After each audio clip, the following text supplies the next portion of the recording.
Halo semuanya, kita sudah masuk ke sesi ke-8 ya, yang merupakan sesi terakhir di mata kuliah kita untuk satu semester ini.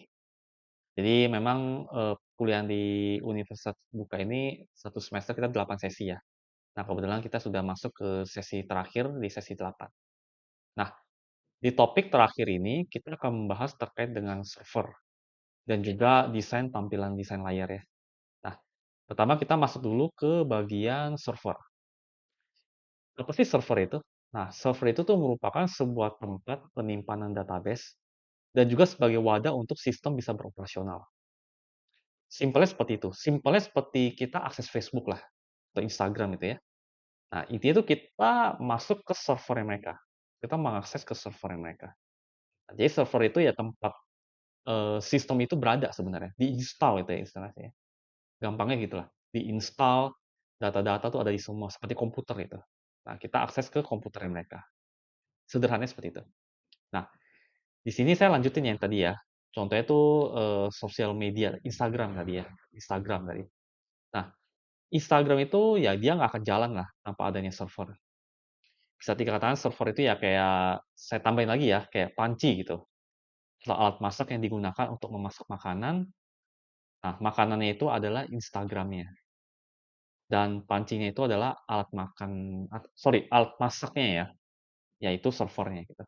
Analoginya seperti itu ya, sederhananya. Nah, server dapat dihubungkan satu sama lain. Saya ambil contoh ya, misalkan Instagram, pusatnya kan di Amerika ya. Nah, sebenarnya itu bisa aja Indonesia itu, tempat kita berada saat ini, itu aksesnya nggak langsung ke Amerika, tapi kita akses dulu misalkan ke Singapura ya.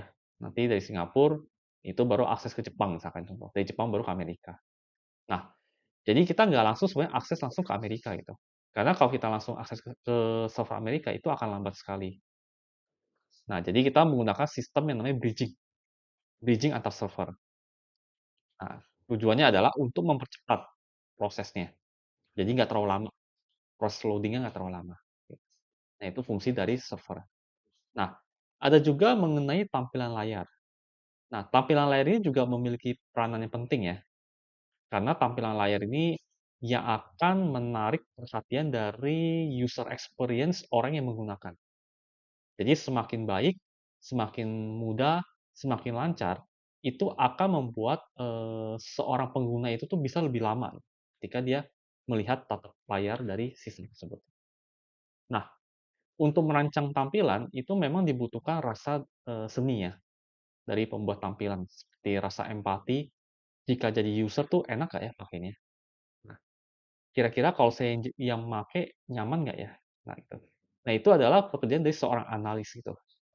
Analis harus bisa memiliki konsep-konsep yang seperti tadi saya bilang, untuk membuat tampilan layar agar tidak sulit ketika akan digunakan. Jadi analis itu harus memposisikan dirinya itu sebagai pengguna dari layar tersebut. Nah, itu kurang lebih untuk, detailannya ya. Ada juga kayak dokumen masukan gitu ya, dokumen itu, contoh laporan, itu juga harus seperti apa sih bentuknya yang bagus itu, yang enak, yang informatif untuk dilihat. Nah, itu sedikit kenalan ya mengenai, sesi ini. Nanti pendetailannya akan kita bahas lebih detail lagi di forum nanti. Oke, selamat belajar semuanya.